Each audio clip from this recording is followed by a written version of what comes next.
Strong Igorot at work!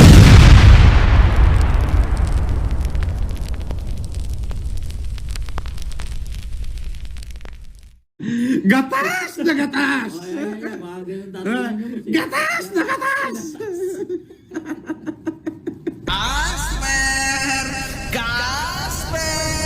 Fuck you. Ano, makagago? Galingan mo pa! Galingan mo pa, putang ina mo! Alright, mga ka-plastic. And this is me again, Big Sue, right back at it again with another Norman Mangusin content.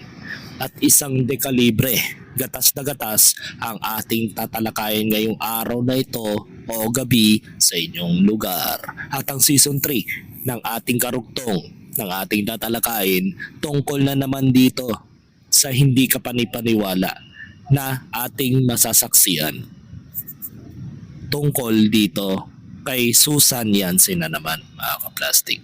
Napilit nilang pinabaling sa ibang bagay. So sabi ng mga netizens ay mag-focus lang tayo kay Norman. Huwag tayong kung kani-kanino bumabaling. Baga akin lang naman, mga ka-plastic. Para rin naman sa proteksyon to ng mga OFW. Hindi ko dahil sa gusto kong patikusin ang mga individual, lalo na kung mali po, mga ka-plastic. Kasi una sa lahat, nakasalalay dito yung tiwala. Number 1 yun. Sa pagkakala ng mga tao na ang layunin ninyo ay ma-mitigate o ma-exterminate na si Norman Mangusin sa mundo ng social media. Pero ang pangit kasing tignan na merong isa sa grupo ninyo na kumakampi sa inyo ay ganun din ang ginagawa. Same as Norman Mangusin. At dahil doon, mga ka-plastic, tuwan-tuwa si Norman dahil naka 1 point po siya. So panoorin natin yung video.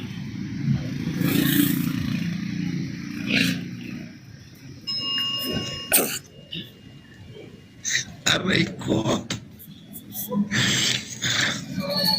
Tuwan-tuwa, no? Sir Francis si Casper nagsabi magpapa-interview daw kay Makagago next month. Sino may sabi? Sir Francis si Casper nagsabi. Aray ko. Naglaba lang. Nagpaalam lang si Casper na maglalaba lang. Yung pala magpapa-interview na kay Makagago. Tuntua siya kanina. Meron kabuuan ng video na ito. Nasa na ba yun?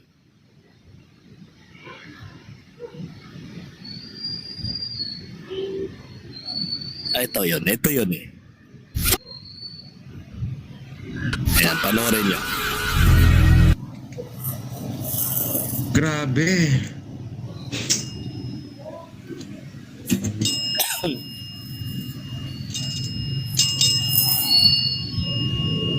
Nabaliw sa service bell.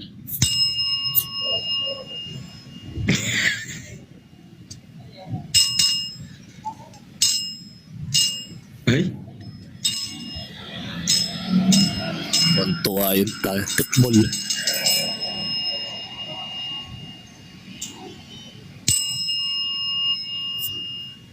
Nang dahil sa service bell na ibinunyag niya, ay naging pabor sa kanya ang sitwasyon. Pinapamukha ni Norman Mangusin na tumama ang kanyang hinala. At dahil dyan, medyo nagiba. Hindi ko alam kung medyo nagiba ang kampo nila Makagago at Sapman, mga ka-plastic. Dahil sa nangyari. Sipin mo kasi, galit kayo sa scammer. Tapos, scammer din yung kakampi mo. Nang dahil lang, nagbigay lang siya ng impormasyon about kay Norman Mangusin. Ay naging kaibigan nyo na agad. Ganong kababaw, mga ka-plastic. Pwede mo namang kuhaan ng impormasyon kung may nalalaman siya pero never mo siyang bibigyan ng pagkakataon na magbigay ng katarungan para sa sarili niya, mga kaplastik. At ito ay sumunod na pangyayari.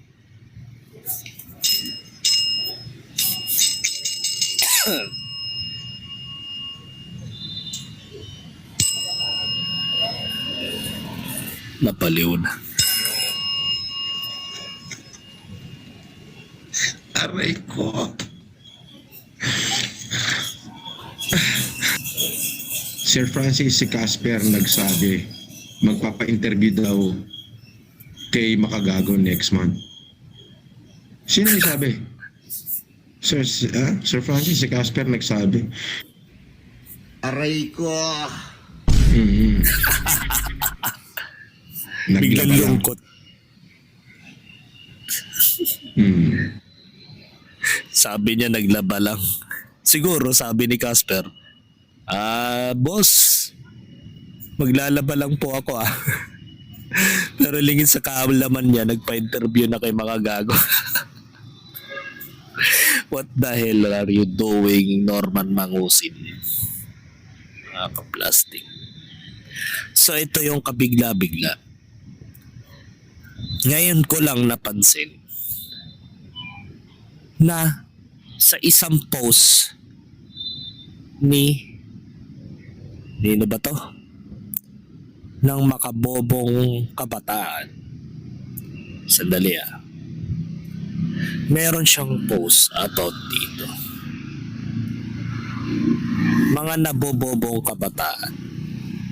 Meron siyang post about dito.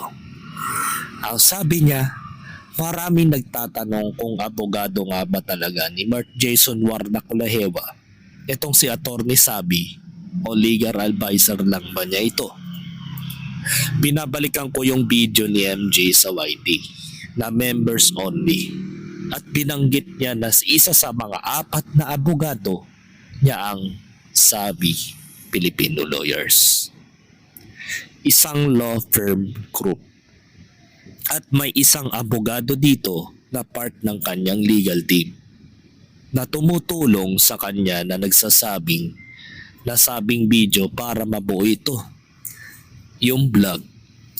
At sa tunay na legal battle para kay Norman Mangusin naman ay tulong-tulong sila kasama yung 3 attorney na hindi nabanggit sa video. Hindi niya totally sinabi kung sino ang attorney na ito sa Sabi Filipino Lawyer na isang law firm. Pero sa palagay ko na sinsabi ang tinutukoy dito dahil na din sa post nito noong December 9, 2025. At ito yung link. Kiklik natin yan. To this day, hindi pa rin na-address ni Sabi yung mga issue na siya ba talaga si Susan Yance. At totoo bang abogado siya o abogado nga ba talaga siya ngayon? Kung mapapatunayan man na totoo ito, magiging malaking lamat ito sa issue ni Norman Mangusin. Dahil ngayon pa lang nahahati na ang tensyon ng mga sumusubaybay dito. Alam mo yung tipo mga kaplastik, na 20% na lang or 5% na lang po yung mga nagtitiwala kay Norman Mangusin nung kapanahunan ng November, December. Pero nung biglang lumibas tong si superhero na si Sabi Filipino Lawyers, ay bigla na lang pong tumaas ang ratings ni Norman. Biglang nauga ang kampo ni Pod Genius Group. Dahil yan. Diba mga kaplastik? At lalo na yung issue about doon sa the service bell doon sa Heritage Manila. Lalo pang umusbong yung tiwala ng mga tao o naniniwala sa kanya dahil sa ginawa niya. sabi nga dito, kung mapapatunayan man na ito to ay magiging malaking lamat sa issue ni Norman Mangusin dahil ngayon pa lang nahahati na ang tensyon ng mga sumusubaybay dito. Marami din ang humihiling na gawan ni MJ ng video ito at sana ma-address din niya ito at mabigyan ng kasagutan at linaw. Tama naman. Pagkatapos mo kay Ian makagago, pag-usapan naman ninyo ang tungkol dito kay Sabi. Kasi isipin mo, nung lumabas yung pangalan ni Sabi sa social media, bigla na lang naging tumaas ang kumpiyansa ni Norman Mangusin na kilala niya yung tao sa likod nito. Diba? At alam niya kung anong klaseng tao si Sabi. At mayroon kasalukuyang criminal record na hindi pa daw nasisettle. Diba? Yun ang masakit. Kung matatandaan niyo po, ito yung post ni Sabi that was December 9, 2025 na kung saan ay binanggit ni Makagago sa video niya kung sino ang mga abogado niya.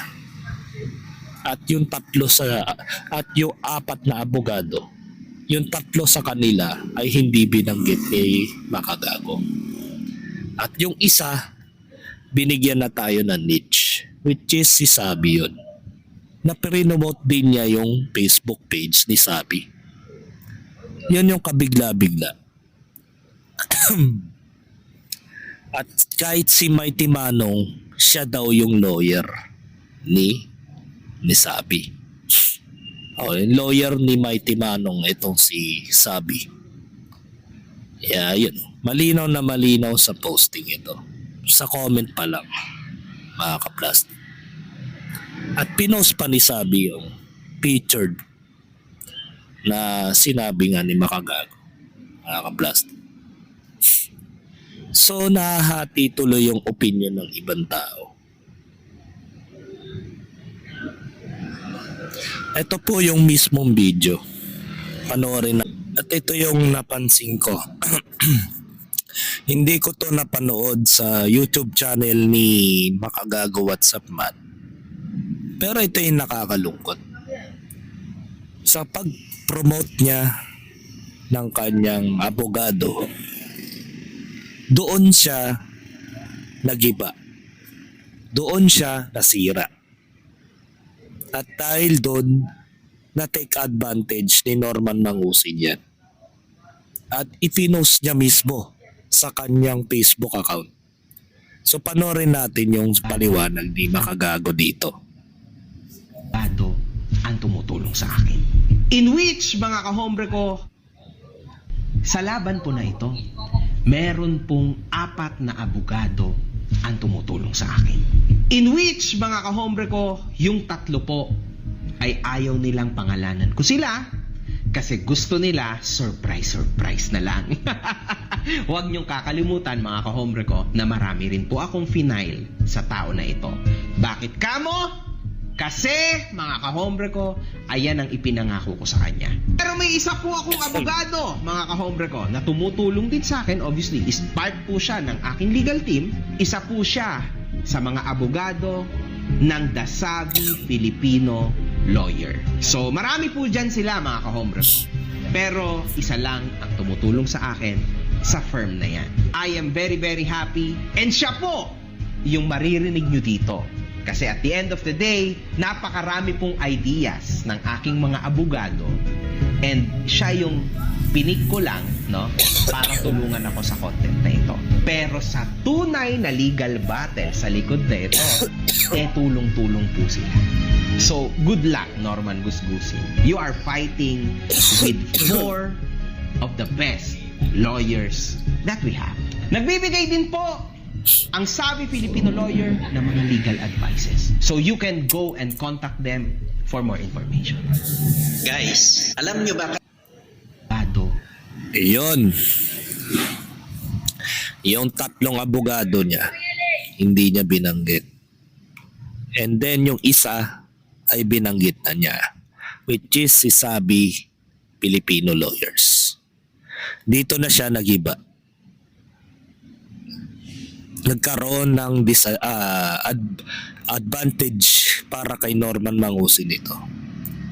Yun ay dahil sa pagpapakita ng mga itsura o mga imahe, lalong-lalo na nung nasa Heritage Hotel. Nung nangyari yun. Nawala lang ng ilang linggo si Makagago, nagkalat na itong sinasabi Filipino lawyers. At yun ang nangyari. Dahil dyan, mga kaplastik, tumutulong. nag-post itong si nabobobong kabataan ng isang larawan. Ayan. Ayan, mga kaplastik. Nag-post si nabobobong kabataan sa mismong post niya. Ang sabi dito ay na-disappointed daw si nabobobong kabataan. Ito yung time na pumutok yung issue about kay Susan Yance. May alleged post ang larawan ni Maria Monica D. Yes, binibisita ko din ang page niya from time to time if may something na pwede i-content para kay Norman Mangusin dahil editor niya ito. At nakita ko ito to the point na nirepost ko. Hindi ko naman po pinopoint out na sisabi talaga ito about lang ito sa photo na lumabas sa mismong live ni Bungo TV. At sa mga pagkukumpara ni Monica dito at nang walang matibay na dahilan. At ito na ang pinapadelete. Change content na lang din siguro ako. Marami pa naman siguro mang trip na mga vlogger kay Norman Mangusin. At hindi lang siya. Ito kasi yung post niya. That was a day. Parang kahapon lang. Yan daw yung post na naglilik kay Bungo TV. Na ipinakita yung muka ng isang 2017 viral video na nagngangalang lawyer wannabe na si Sabi Filipino Lawyers.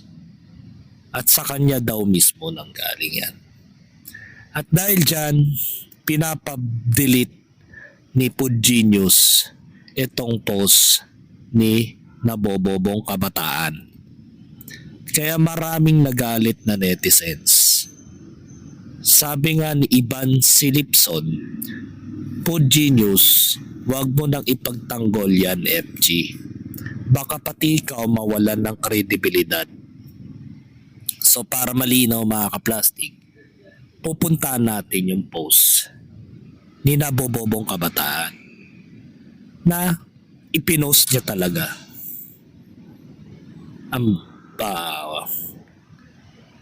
At inuutosan ni Pud Genius na i-delete ang mismong larawan o kanyang post, mga kaplastik.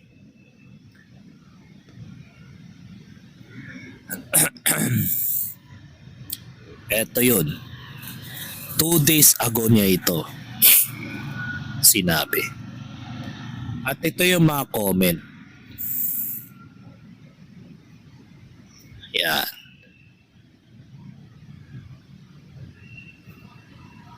Severus Hiko Koromori na nag-comment dito sa FG. Ayan. Yan yung binabasa ko na yung nag-comment o yung nag-post sa Facebook close group ni Makagago ay nagngangalang Severus Hikikomori.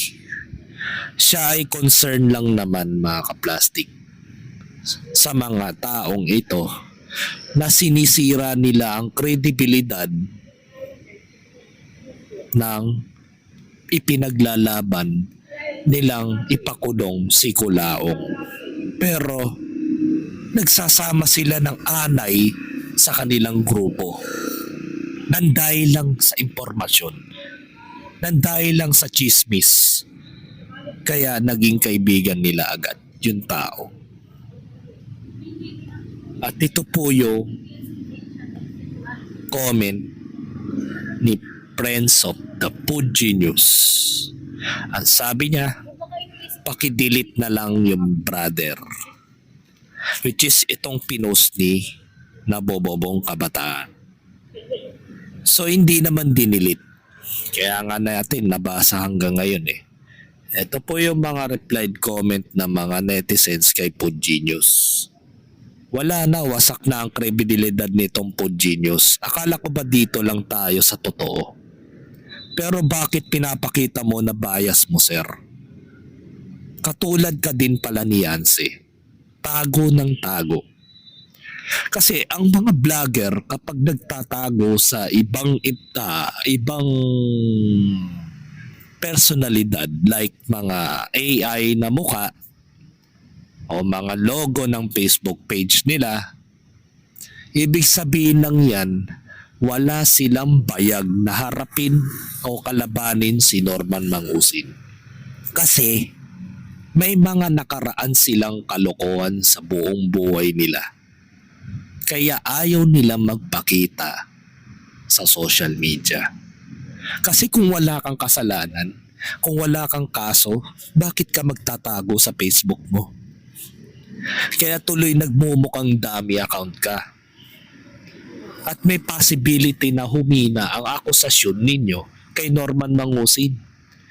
Kasi para kang ghost Facebook page, mga kaplastic. So ang nirarason lang nila daw ay para din daw sa kanilang kaligtasan. Para lang din daw sa kanilang proteksyon. Pero hindi mo malaman kung sino ba talaga sila. Doon pa lang sa point of view na yon, para kang dishonest sa mga netizens. Kasi ikaw mismo hindi mo mapakita yung pagmumukha mo sa social media. Diba? So paano ka nga naman paniniwalaan ng mga tao? Kaya nga magpahanggang ngayon dumadami ang mga subscriber ni Norman Mangusin eh. Hindi sa pinapanigan ko si Norman kasi yun kasi yung nangyayari.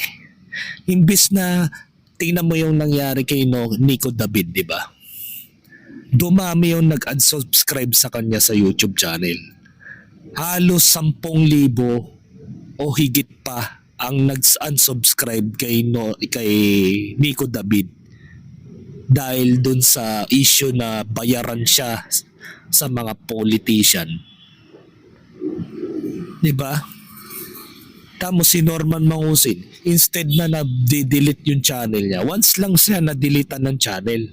Kasi ang katwiran daw ni Norman Mangusin, dine-activate daw niya para hindi daw makita yung mga ebidensya na pinost niya before. Pero tingnan mo naman, nag-grow yung kanyang channel. The more na pinag-uusapan nyo siya, the more na nagsusubscribe yung mga tao. Kasi nakikita si Norman in person. Tapos kayo, let's say, sabihin natin tumataas ang sub count nyo dahil nire-re-upload nyo yung mga post ni Norman Mangusin. Pero hindi naman kayo naglalabas o nag-a-appear sa inyong mga account, di ba? Kung talagang meron kayong bayag na lumaban ng parehas kay Norman, lumabas kayo. Tamo, imbis na yung trust ratings ni Norman Mangusin bumaba at lumugmok pa, parang lalo yatang tumataas. Dahil lalo nyo kasi siyang pinupupog Parang ang nangyayari kasi, the more you bashing, the more nagtetrend yung tao. Kaya nga tawan ng tawa si Norman Mangusin Kasi alam niya sa sarili niya na hindi siya magigiba ng ganun-ganun lang. Mga ka-plastic. Sorry to say kay Food Genius at kay Sabi. Kasi ayaw nyo ipakita yung mga pagmumukha ninyo dahil daw private daw, maraming sum of reason, di ba? Kaya tuloy sinasabihan kayo na double standard. 'Di ba? Galit ka sa scammer tapos magre-recruit kayo ng kakampi na scammer din. 'Di ba? Ayan nga Oo nga. Nakakasira kay ate ko Susan yan si Yard. Ito pa. Tong comment mo need mo i-delete. Ayaw natin ng scammer, 'di ba? And now ganyan. 'Di ba? Yan kasi yung sinabi kong ipinaliwanag ko sa recent content about sa in-group bias. 'Di ba? Na kung saan ay gusto nyo kayo lang yung papakinggan ng mga tao. Pero yung mga kasamaan mo may mga dating krimen na ginawa. Kasi ang katwiran ninyo as long as na hindi kayo inaagrabyado ng hindorotot na nilalang na ito, pero hindi mo naman dapat ikonsidera na nakipagchismisan lang itong sisabi sa inyo at sinabi lang yung mga bao ni Norman tuwan-tuwa na kayo. Kinaibigan nyo na agad. Para lang pala kayong bata na binigyan kayo ng candy tapos okay na pala sa inyo yun. Diba? Ito, sabi ni Mary Marga Dalisay, why delete it? She should address the issue, utang niya yan. Sa mga supporters niya, lalo na now, naiilagan niya ang lahat ng galit tayo sa scammer. Di ba din dapat nililinis niya na name niya bago siya mag-prosecute ng ibang tao? Oo, tama siya. Sa court dapat siya sumagot. Pero yung mga simpleng tanong lang na kung siya ba talaga yung nasa news, hindi niya din masagot. Yun lang supporters niyo po. Ako kay MG. Ang dami nagpapalipad din dyan kay Ate Same with Kulaong. Please dapat mag-address talaga yan. Thank you. Diba? Marami nagsasabi na ipakita ang pagmumukha ni Sabi. At the same time, pati na rin si Pod Genius. Diba? Pero kung di nyo kayang iharap yung mga pagmumukha ninyo sa social media, wala na tayong magagawa. Kasi, ganun lang naman kasimple yun Kapag marami kang kademonyo ang ginawa ng nakaraang taon, hindi mo talaga may papakita yung pagmumukha mo kung maaari nga lang makipagpalit kayo sa mukha ng baboy, nagawa nyo na para lang magpakita kayo sa social media. Diba? Kaya nagmumukha kayong dami account. Ang tatapang ninyo mag-post sa social media, hindi nyo naman kayang ipakita yung mga pagmumukha ninyo. Diba? Kaya makagago WhatsApp man, ang payo ko lang sa'yo, hanggat maaga pa, tanggalin mo mga anay sa grupo mo. Talaga masisira kayo dyan, mga kaplastic. 100%. Mga netizens yan na mga nagsasabi. Hindi yan mga troll. Hindi yan yung mga bayarang troll. Yan mga yan, may mga kamag-anak na OFW yan. Pag hindi yan kamag-anak ng OFW, sila mismo, mga OFW, ang nagsasabi niyan. Malaking kasiraan sa inyo na may anay kayo sa grupo ninyo. Tandaan nyo yan. Diba? Ngayon, kung hindi nyo tatanggalin yan sa grupo ninyo, at dahil sinasabi nyo na may utang kayo sa taong yan, dahil nakakakuha kayo ng impormasyon, wala. Binababaan nyo lang yung moral ninyo, pati kredibilidad ninyo. Hanggat maaga pa, tanggalin nyo na yan sa grupo. Nakakaawa lang kayo. At baka bandang huli si Norman Mahusin, inaasar-asar na. Ngayon nga lang, inaasar-asar na kayo Diba? Anong rebat ninyo sa mga netizens? Focus lang tayo kay Kulaong. Wag na nating pag-initan yung isang tao na hindi naman dapat ang target. Ang point of view ng mga tao, bakit ka magpo-promote ng isang scammer? Kaya nga hindi nyo magawang banggitin ang mga pangalan ng lawyer ninyo eh. Kasi baka may mga kademonyoan ding ginagawa yan eh. Kasi bakit si Atty. Libayan nagla-livestream? Bakit si Atty. Presida Costra nagla-livestream? Kitang-kita yung mukha sa Facebook nila. Tapos itong 4 na lawyer na to, tas yung isa hindi nagpakilala, hindi rin nagpakita ng mukha. Dahil daw baka masira daw yung diskarte nila. What the hell? Hindi nangangahulugan. Baka may mga criminal record din yung mga yon. Kung talagang malilinis na abogado yung mga kinuha ninyo, baka mga tolonges pa yan eh. Yan, may isa ng tolonges. Diba? Tandaan ninyo mga ka-plastic, especially sa inyong lahat, na galit kay Kulaong. OFW ang umaasa sa inyo. Huwag niyong sayangin yung tiwala ng mga OFW, pati yung mga nagko-comment sa inyo. At ngayon, pag nalaman nila na ginagamit nyo lang yung tiwala ng mga netizens para lang sa kasikatan at hindi para sa pagpapakulong kay Kulaong, kayo na ang bahala. Game over na kayo. Mauuwi lang sa lahat ang pinaglalaban ninyo. Diba? Mauuwi lang sa lahat. Hoping na sana yung mga anay ninyo sa kagrupo, tanggalin nyo na. Ngayon pa lang. Wag na ninyong bigyan pa ng pagkakataon na umentra pa sa kampo ninyo.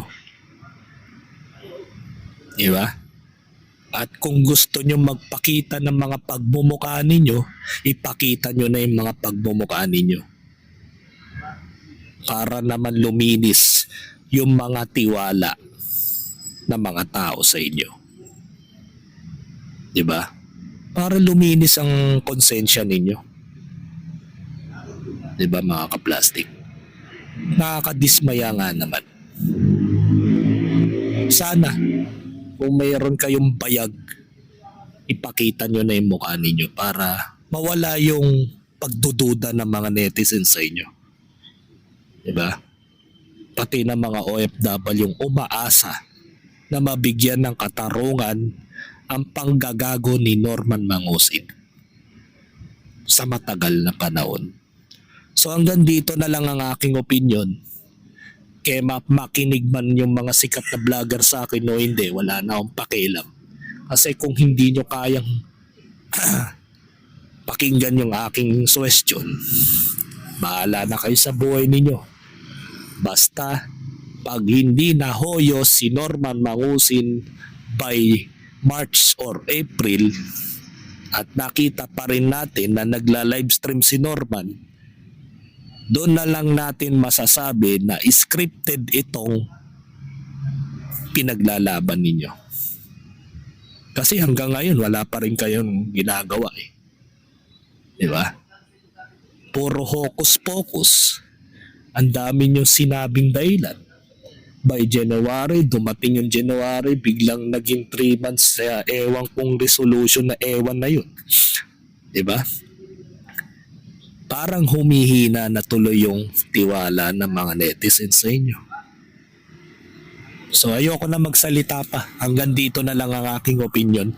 And this is me again, Big Sue. Lagi nagsasabing, ang mga plastic ay matagal mabulok dahil ang mga plastic ay toxic. Kaya, what's up mga ka-plastic? And this is Combid, commentary video na Video Live Stream. Signing out. Alright. Mga ka-plastic, kung nagustuhan nyo ang aking video, isubscribe nyo lang ang aking channel. At the same time, i-hit nyo rin ang notification bell at yung all para ma-notify kayo sa aking susunod ko pang video sa aking YouTube channel. Maraming salamat po mga kaplastik.